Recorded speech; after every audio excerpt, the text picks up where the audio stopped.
everybody, and welcome to this week's The Straight Talk with Bren O'Brien and Tim Rowe from The Straight, brought to you by our sponsors, Inglis and Darley. Today, Queensland The Next Lap Report. What does it mean for racing in the Sunshine State? A new chairman at Racing Australia, an update on the pattern and challenges for the greyhound industry. We also chat to Hong Kong-based Mark Newnham about his successes and ambitions. In breeding, the remarkable record of Bob Peters. What does the Aushorse Investors Guide tell us about Australian racing and breeding? And catalogue galore. And in wagering, the tangled relationship between gambling and racing. Tim, thanks for joining us.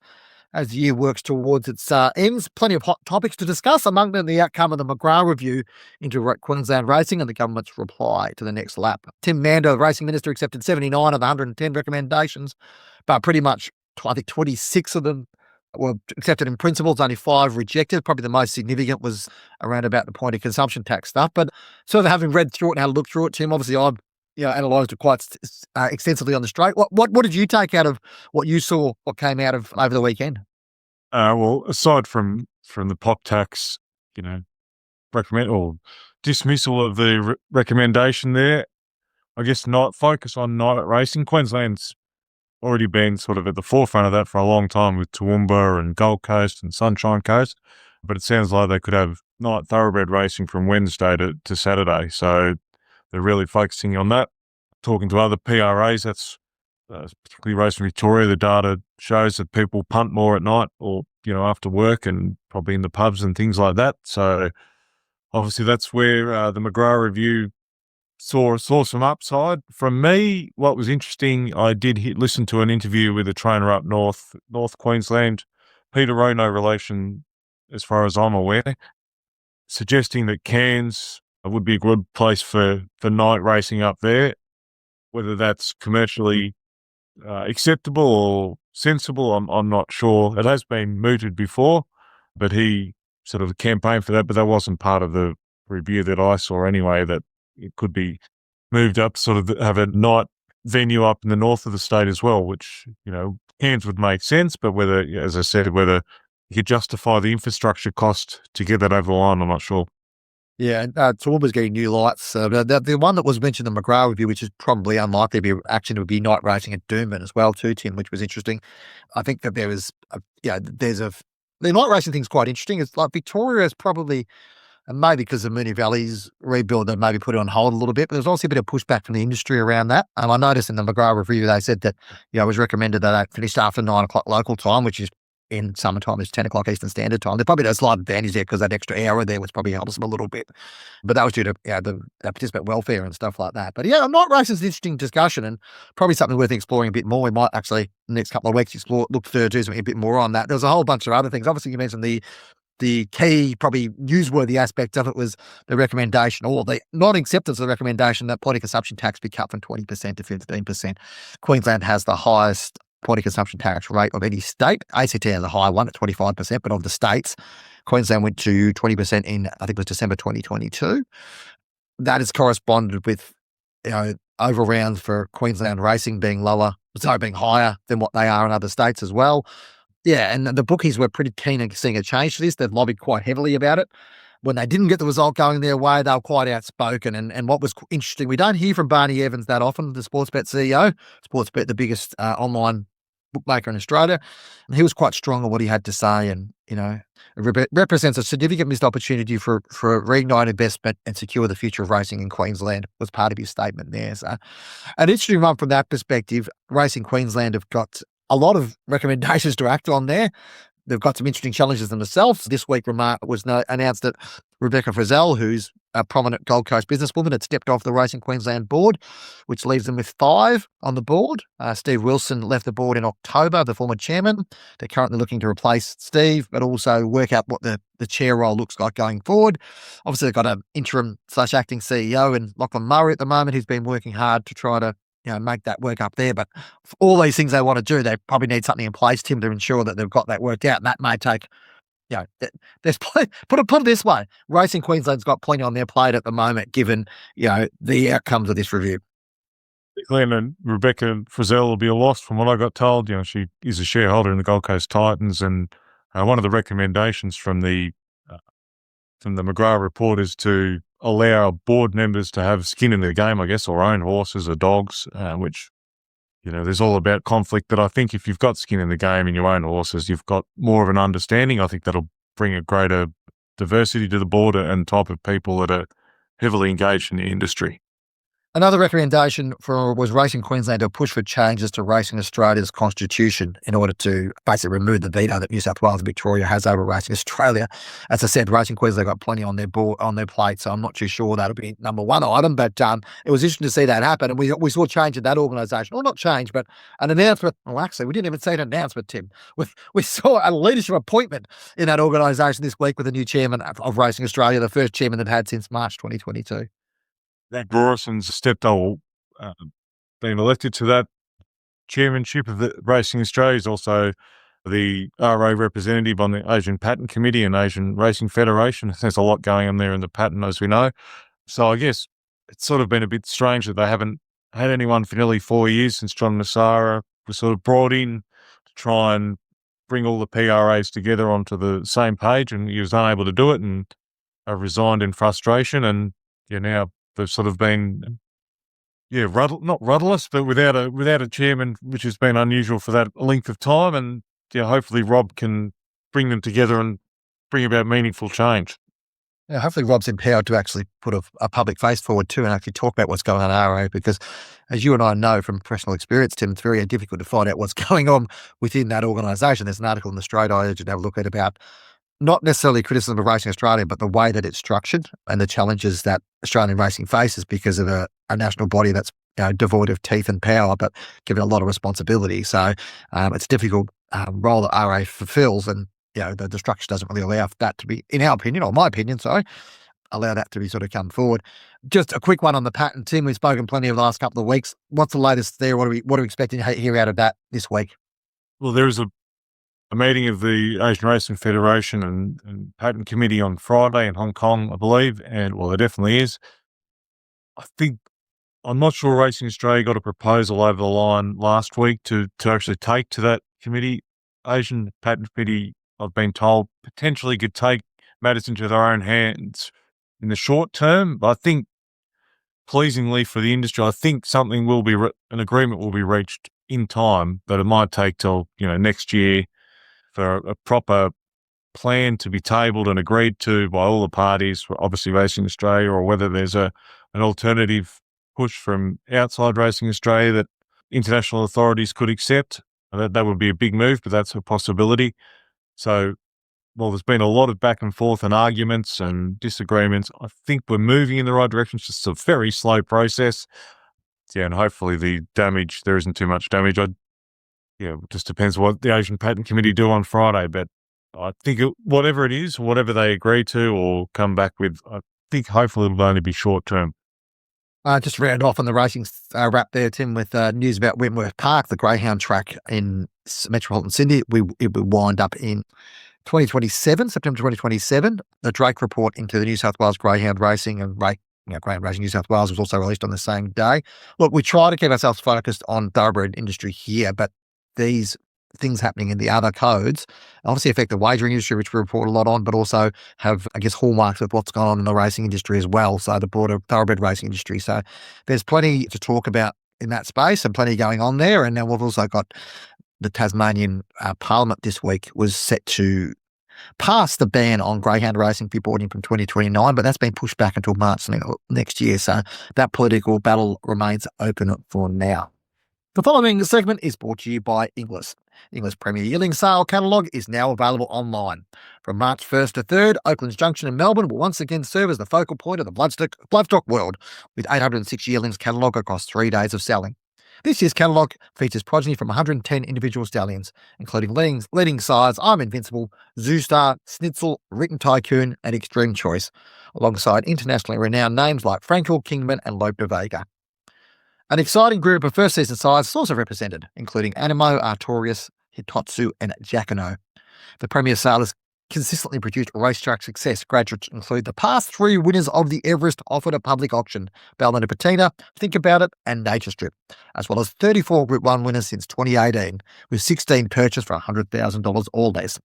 The English Premier Yearling Sale runs March 1 to 3 at Oaklands Junction, Melbourne. To view the catalogue, visit inglis.com.au. Tim, we'll cut now to an interview we did yesterday with Mark Newnham. We had a good chat with Mark Newnham, the now Hong Kong-based trainer, former jockey, former Australian trainer. And it was great to catch up with Mark and talk about how things are progressing with him in Hong Kong at the moment. And joining us now on Straight Talk is expat Australian trainer Mark Newnham, now plying his trade in Hong Kong, of course, leading the Trainers Premiership as we speak. Mark, thanks for joining us. Yeah, good afternoon, Bren. Good afternoon, Tim. Let's get straight into it. Obviously, it's a big weekend for the stable and for you. My wish has been a flag bearer for you over the past season and a half. I think Tim's done a bit of research here, so I'll trust him on this. I was known as Like a Rider and trained by Steve Hodge at Newcastle before coming over there. I mean, how did you come to get that horse and sort of, how'd that come about, Mark? One of my Sydney owners, Derek Tam, who's also been involved in a couple of horses here, he knew the ladies who were in the syndicate there, and he recommended me as a trainer. He looked at a couple of horses which he sent my way. I didn't think they were the ones suitable for here, and then he popped up with Like a Rider, and he asked me if I'd seen him, and I had. I thought his trial was impressive. I gave Steve Hodge a call, who I know. He's a trainer at Newcastle. And look, I think the only reservation on him was that he was small, and a lot of owners in Hong Kong won't buy a small horse. But look, the trial was good enough for me. Steve's recommendation was good enough. And I said, well, look, as far as I'm concerned, he's the right horse. And so they went and bought him, and it's been a very successful partnership. Well, you've certainly been proven right thus far, and hopefully a Group 1's not far away, but he has won his first two starts back this season, Mark, and then he ran fourth last start in Group 2, but it was sort of a funny race, won by a roughie, wasn't it? There was, and I think he was 5 weeks between runs. What did you make of his effort? Look, I thought he raced very well, considering, a few factors. I mean, always when they're $1.40, the expectation is that they'll win.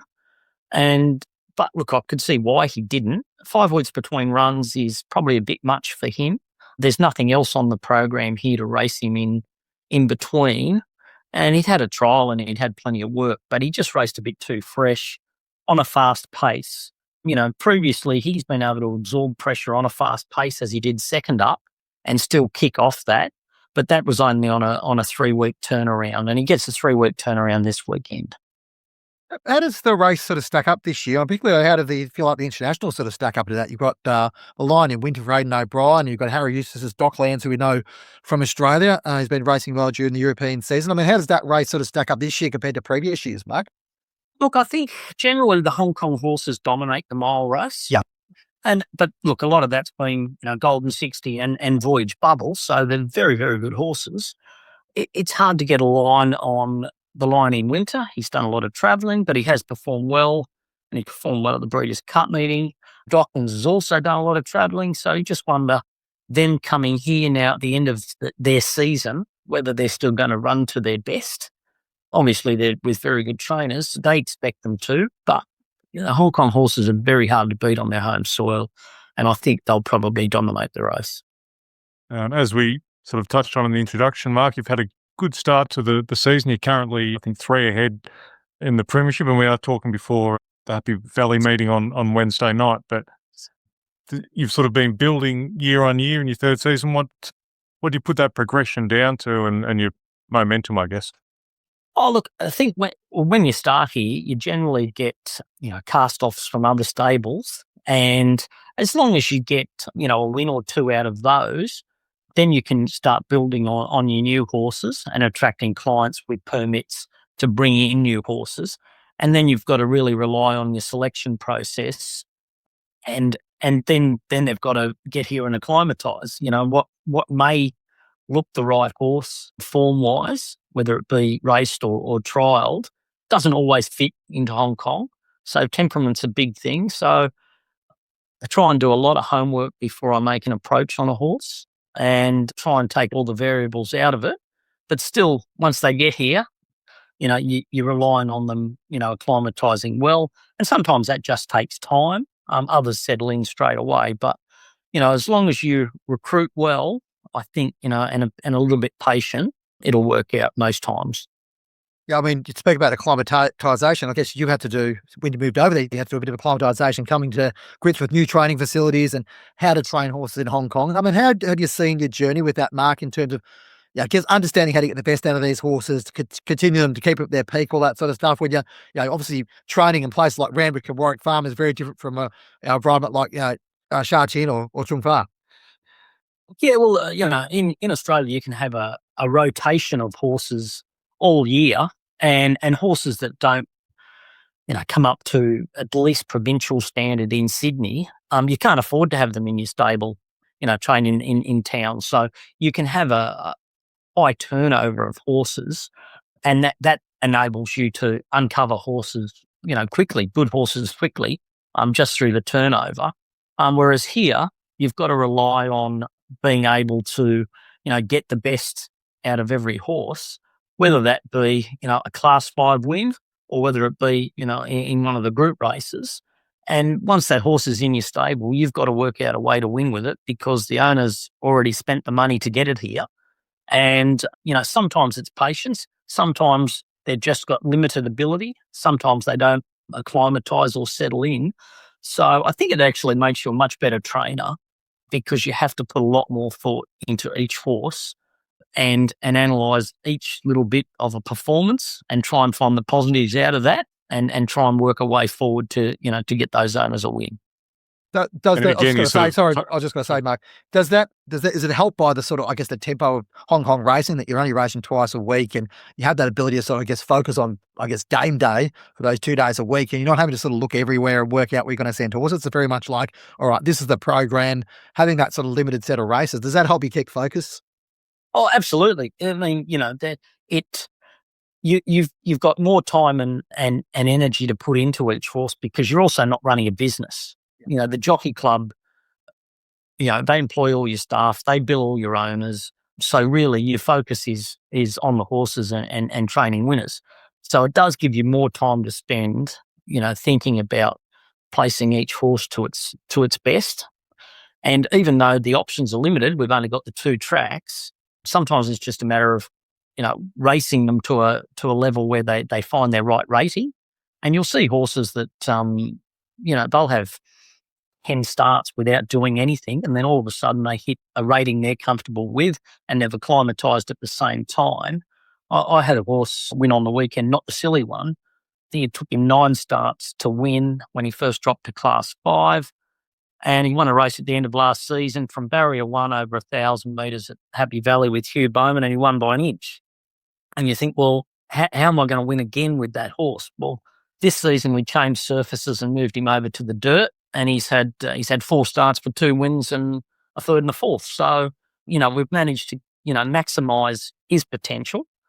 But now he'll be at a rating where he finds it difficult to win until he drops down again. But he's a nice sound horse. So, in 4 or 5 runs, he'll probably drop down to a rating where he's competitive. In sourcing your horses for your stable, particularly from obviously Australia and New Zealand, when you were training in Sydney, you also traded a few horses to Hong Kong, I think. How much is that an advantage? And just knowing the way certain trainers train or prepare their horses and what might be upside of barrier trials or races, how do you go about that? Yeah, I watch a lot. I watch a lot of trials and I watch a lot of races. I do most of it myself. I mean, you get horses sent to you by a lot of agents, but I'm always watching trials and, even the day before a set of trials, I'll have a quick look through, what's generally a 2 or 3 year old gelding, limited number of owners because it's very difficult to buy syndicate horses. There's too many votes there and too many opinions. I'm always looking for, the 3 year old gelding that's got, 1 or 2 owners that may be viable. And then I watch the trials through the next morning. And if they've trialled well enough, I can just message the trainers and see if the horse is available for sale and then work out a price after that. But I think, it is an advantage knowing how Sydney works and what maybe look like a good trial, maybe a good selling trial, because there's a few of those. You see the lightweight jockey from Barrier 1, leading easily and put 3 or 4 lengths on them, especially around the trial track at Rose Hill. Yeah. Horses can be easily flattered winning a 900 metre trial at Rose Hill by 4. So, yeah, there's those advantages knowing the system, but don't always get it right. But there's horses out there that we've been able to get for not a lot of money, and they've been successful. Mark, I mean, if you look back across, you've been training for, I think, roughly 10 years now, and it's not a long period to be in the game. I mean, you've been surprised sort of the way that it's gone and the way that it's sort of taken off. And obviously going to Hong Kong, is an enormous opportunity. I guess, are you surprised by how that's developed? And also, I guess, how do you build on that? How do you build on that if this is going to be a career for another 15, 20 years? How do you continue to build on that, do you feel? Yeah, look, it's been a rapid journey. I started about the middle of 2016.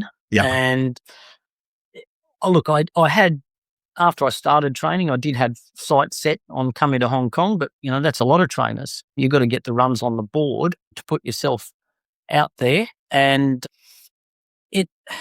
I didn't think it would come along quickly, but look, we managed to get going in Sydney fairly quickly. But I think it was about the fourth year I was training. I got up to fourth on the premiership, and really I'd gone as far as I could go.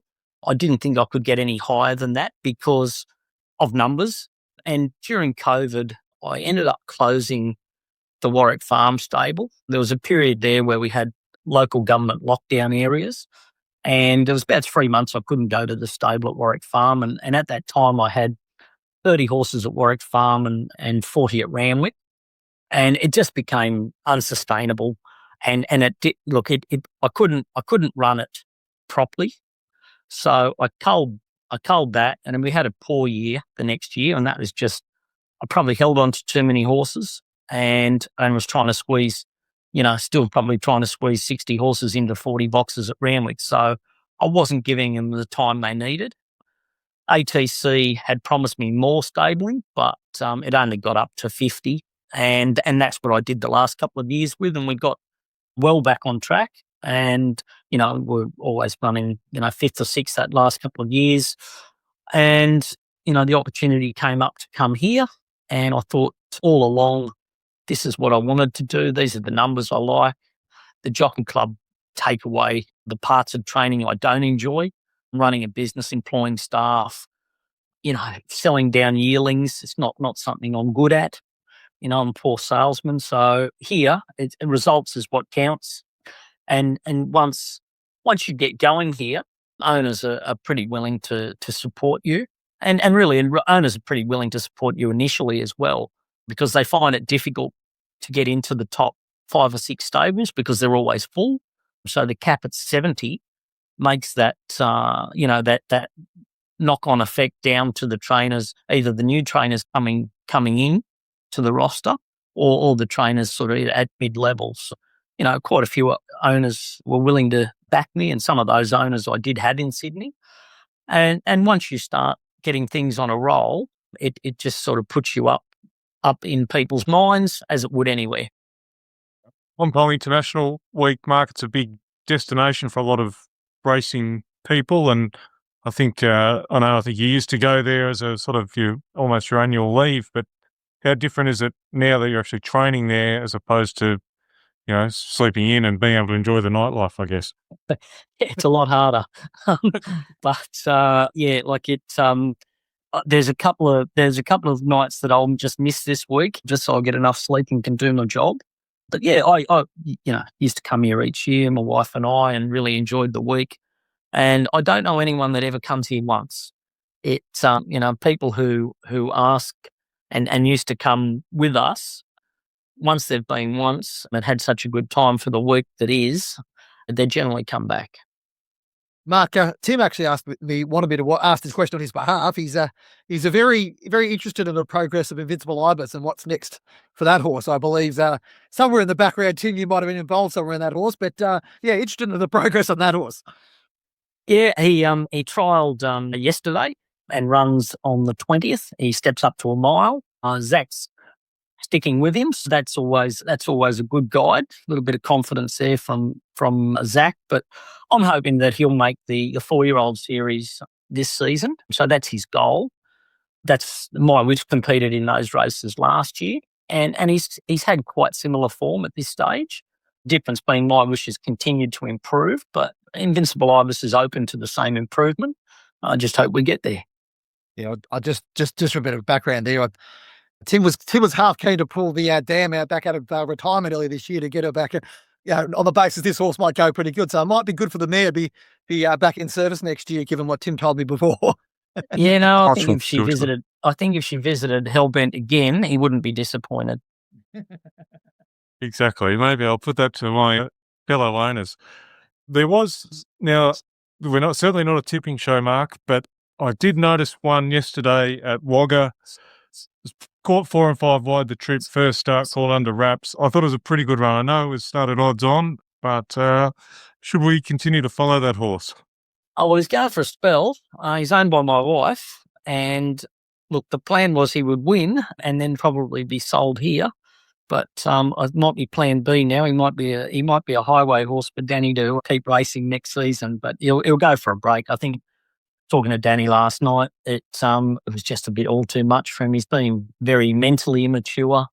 He was ready to go at Albury a couple of weeks ago and just got his foot caught up in the barrier and was scratched. And yesterday I was worried when he didn't want to load, and it's never a good sign for a young horse. And look, he raced accordingly. He had a tough run, but we expected more. Only Tim could turn a discussion about Hong Kong International Week into a Wagga Maiden discussion, Mark. I'll leave that alone. Thank you so much for your time, mate. Really great to catch up. And it sounds like things are going very well for you at the moment. Obviously, great start to the season, and may well the momentum continue. Yeah, great. Thanks very much, guys. Appreciate it. The following segment is brought to you by Darley. It's been another big spring for Darley Stallions, with their progeny delivering right across the carnival. In total, 38 stakes races were won, everything from those sharp early 2-year-olds through to the major Group 1. And while the Godolphin racing team certainly played their part, it was the client-bred horses who really filled the sheep. They accounted for 26 of those 38 stakes wins. 4 Darley Stallions produced Group 1 winners this spring, spanning the whole range from 1,200 to 2,500 metres. Street Pross, Too Darn Hot, Harry Angel and Gayeth all had multiple stakes winners across the carnival. Too Darn Hot's pre-Christmas 2-year-olds were flying again, taking out both the Jim Crack and the Darley Mail on plate. And Bivouac notched his first Group 1 winner, Baywatch, who broke the track record in the Golden Rose with a rating of 108. Bred well, buy well, win well, darling. Well, on to breeding now, Tim, and so I highlighted earlier this week in our Run the Numbers columns the achievement of Bob Peters. Now, we talk a lot about Bob Peters, or we have talked a lot about Bob Peters across the journey. It's a remarkable record in WA. I think the people don't realise, like I put the article the other day that he's won more Northerly Stakes now, thanks to Cosmic Crusaders victory on the weekend, than Lloyd Williams has Melbourne Cups. But the added thing for Bob is he's bred all 7 of, well, there's 7 winners of those eight editions, bred those 7 horses. It's remarkable that the success that he's had with breeding horses, both from WA, but also utilising Eastern State Stallions. It's amazing to see and something that needs to be acknowledged for the fact that someone could be based in WA, which is separate from a lot of the rest of Australia in many ways, but to be able to be as successful as he has been. He's done it. Bob is just to breed some very, very good horses. Obviously, 8 winners in the one race, and there's not many Group 1 opportunities in WA, as we know, only 3 at the moment. But he's tied himself to certainly the last decade or two to the eastern states, particularly Arrowfield and Coolmore and their stallions, and benefited greatly out of that, obviously. Saturday's winners by Morris, and I think the mare went 7 times to that same stallion, I think you said. So it's for me is what interesting to come from Bob Peters. Obviously he's in his 80s now, but he's got his grandson Liam sort of leading the way there, with a young trainer Michael Grantham doing a good job, trained that a Cosmic Crusader, and they did have a winner yesterday at Ascot, an extreme choice filly 2 from 2, which is they bought out of the classic sale, or Liam did, for 200,000, called Like Clockwork. A little bit, it wouldn't be the normal horse that Bob would have gone for. You know, he likes to stay as middle distance horses to go on to win the Northerlies and the Railways and things like that. But just probably different generation and different ideas from Liam, bringing in, and that filly looks very, very talented, 2 from 2, and hopefully the Peters investments can go on for many years to come. Yeah, and if you go back through Bob's history, he has bought horses at auction about 20, 25 years ago, he went through a period of buying fillies, bringing them through, and then going and breeding with them. And these are the champion families we're seeing now sort of come through. And yeah, it was actually interesting looking back through the pedigree of Cosmic Crusader. And I'm not necessarily one who goes back 200 years to see where the pedigrees come from, but I kept on going back through his stud book, Tim, and it kept on saying Australia, Australia, Australia, Australia. Cosmic Crusader himself was bred in New Zealand because of, anyway, there's a couple of factors there, but last 19 dams were bred in Australia going back to 1818 or 1817 or something. It's quite interesting. You've got, it shows how Bob thinks that you've got Morris, who came out here in 2017 for the first time as a shuttle stallion, and you've got a mare whose family have been in Australia for 200 years, and they're combined to create a very promising and progressive Group 1 winner. And again, not a 3-year-old, but actually a 5-year-old, a horse that they've patiently sort of worked through. And as we know, Bob's had his share of trainers across the year and his share of opinions, and he's obviously got strong ideas, and he had a quite publicised, I guess, parting the ways with Grant and Alana Williams after so much success. This was his first Group 1 winner since, I think, 2022, am I right, Tim? Yeah, so it's been a while, I guess, between drinks, but I thought it's worth acknowledging what he's been able to achieve. And not just in WA, because he has had, significant success on the Eastern Seaboard as well. Speaking of success, the Aushorse Investors Guide came out this week, Tim, and it's always an interesting read just to sort of pull out those key figures. Obviously, it's meant to promote Australian racing. It is a marketing exercise, and Aushorse are a marketing company. So, obviously you have to take it from a marketing perspective, but it certainly casts Australia in a very positive light in terms of, as an attractive destination for investment for those from overseas, but also for those within Australia as well. Yeah, I think, obviously, as we've discussed ad nauseum, there's a lot going on in the industry with the patent and different things like that. But if you look at the pure numbers and the prize money increases over the last decade, sort of led by Racing New South Wales and Victoria below that, there's the returns on investment that you can achieve in Australia are much better than pretty much every other open jurisdiction. There's Japan and obviously Hong Kong, but you need permits. It's not that easy to own a horse. But in Australia, pretty much everyone can own a horse if they wish to, and you've got the bank to do it. And they promote that you can get by, nice yearlings. The majority of yearlings are put to sales, whereas in Europe, there's a lot of owner breeders, and the best bred are retained to race and breed with. So the opportunities are there to trade, and there's some big international investors in the Australian market, like the Yulongs, the Coolmores, the Darleys, that, spur that market or that bloodstock economy to get a return and, and have a great time as well. And we've seen some Americans invest down here and always looking for the next one. That's Aushorse's job. Yeah, exactly right. Obviously, Hong Kong investment's a key part of that as well. And we spoke to Mark Newnham before about Hong Kong and sort of where things sit there at the moment. It's obviously such a key market for, Asian export, what Australia's trying to do. And I mean, it's important that you acknowledge, the positive aspects of Australian racing. It's a really, strong industry. We don't have an industry without that strong commercial bent to it. That's really important to have that. But yeah, it's always an interesting document because it does give you comparison year to year about where things are trending as well. And review it within that. The other thing I sort of want to pull out from a bloodstock point of view, Tim, it's catalogue season. We've been pretty much inundated for the last 4 weeks or 5 weeks with catalogue releases. It's always exciting to see the new batch of horses coming through. We had the English Premier catalogue come out this week. English released their Easter preview. Magic Millions released their Tasmanian catalogue, something obviously of particular local interest to me to have a look through to see what horses are there because I've got a strong interest in the Tasmanian breeding scene. But it's the time of year where we get a view about what the 2026 yearling sale might look like. And it's hard to get a view because there's so many horses. But it's interesting, I guess, what the bloodstock companies and what the sales companies are pulling out and promoting around this stuff.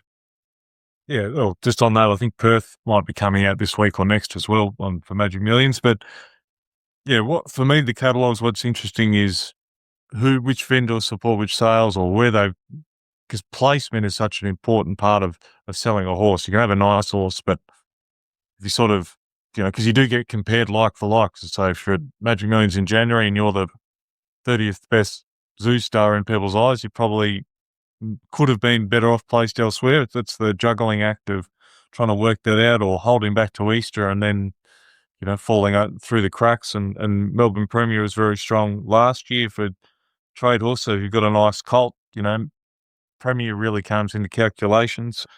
But, paper's one thing, seeing them is another. As we know, conformation and physique sells the horse just as much as pedigree, it seems these days.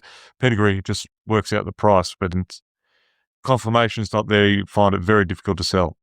Yeah, it's interesting. Actually, had a friend of mine messaged me yesterday to say, I've got a mate who's got a horse in the Magic Million sale, an Invincible filly. He goes, what do you think it'll sell for? And I'm like, mate, I'm just looking at the pedigree. I'd be absolutely throwing a dart. No idea. It's very hard to actually work out what they sit for. I know you and I have played the game before where we try to predict prices of horses, but there's so many factors that go into it. If a horse is, judged by the sales company to be good enough to get into those sales, we know that it probably sits within the top, 20 to 30% of yearlings by that sire. But it's not always as straightforward as that, because it's another, a champion sire with a Group 1 winner as a mare, and that doesn't always do as well as you think it will. Yet another horse whose pedigree doesn't look quite as replete with black type, we'll go the other way around. So we go back to the sales again next year, Tim. We're constantly, despite the fact that you and I have been to so many of them over the years, there's always plenty of surprises there and plenty of things that sort of getting us through. Move on to wagering now, Tim, and it's just a brief chat around about an article which I put up today, which is just around the relationship between gambling and racing. It's a really interesting one based upon this concept that we heard this week that racing in British Columbia, effectively Vancouver, in Canada, has wound up. Hastings Park there will shut because the local government has sort of changed the funding agreement. Previously, sort of I think about $10 million Canadian from the local casino operations was funneled back into racing to support racing, and that's no longer happening. We've got a situation in Florida, which I've explored in the article as well, where you've got the suggestions there might be decoupling legislation put forward, which will basically remove that relationship between casino funding or the need to operate live racing next to casinos. So that's probably the best way to describe it. We've got the UK situation whereby racing escaped a racing tax, but the other aspects of the gambling industry, including sports betting, but particularly online casino betting, was hit significantly. And the reaction of the gambling companies is pretty much we're going to cut back investment in racing, which seems a bit odd, but it's all part of the same system. In Australia, we've got wagering very much a key part of it. We spoke before about the bookies' reaction to the Queensland Racing Review. It's an interesting one for racing to balance. And I'm not saying that there's a solution to this, but for me, racing has got a broader challenge about the role that gambling plays and that wagering funds it, but then also the government administrates what goes on with racing, particularly in Australia. And I think it speaks to a broader challenge that racing's got to, that it needs wagering in order to continue to grow and develop and sustain prize money, but it also needs to have that social license and that import around that. So it's a sort of inherent tension with how racing works. I mean, you and I, know that racing is a gambling sport. It's a sport that involves having a bet, and that's what's engaged us over the years, Tim. We've got involved in other ends, but we're all guys that probably came into racing with an interest in having a bet and developed their understanding elsewhere. But it's just, for me, it's interesting how that role sort of is slightly different in each jurisdiction, but there's a theme there that, racing's reliance on wagering or on gambling in the case of the UK, so US and Canadian examples, probably points to something, that have to be cognizant of, because if you rely constantly upon third parties in order to fund your sport, you have to find other ways. And it harks back to what the ATC have been talking about, ways to try to find the way forward. We spoke to Steve McMahon last week. Being totally reliant on those models can have its faults. Hard to ignore. PRAs the industry can't ignore the fact that it is racing. And I think they do walk that tightrope, even in just general dealing with governments and trying to focus on the entertainment value and away from the gambling. But as we know, sort of 90% of the revenue plus comes from wagering, as Lachlan Murray said in an article with me last week. I think we've seen with, I'll use the example, it's not in your story, but the Singapore, the demise of that racing jurisdiction probably started with the casinos sort of in the early 2000s, mid-2000s, I think. And they just slowly slid down, and the government realised they didn't need the racing tax revenue anymore. And so I think it is said the PRAs have to promote the gambling side of it a little bit more, but also the employment and the other benefits of the industry, which they do very well and highlight.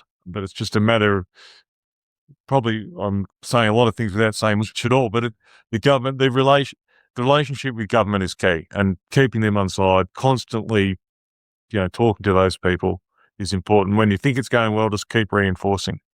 Yeah, and I think the other thing too is that there's this definition or this difference between gambling and wagering that you and I probably see, every day, and have a, understand the notion that betting on a horse race is different than rolling dice at a craps table or roulette wheel or whatever else you're going to do. It is, there's a difference there, running a pokie machine, whatever else it is, but the broader public doesn't necessarily see that, Tim. And so, that's part of the challenge that racing's got in terms of social license, to convince people that this is, a different type of activity.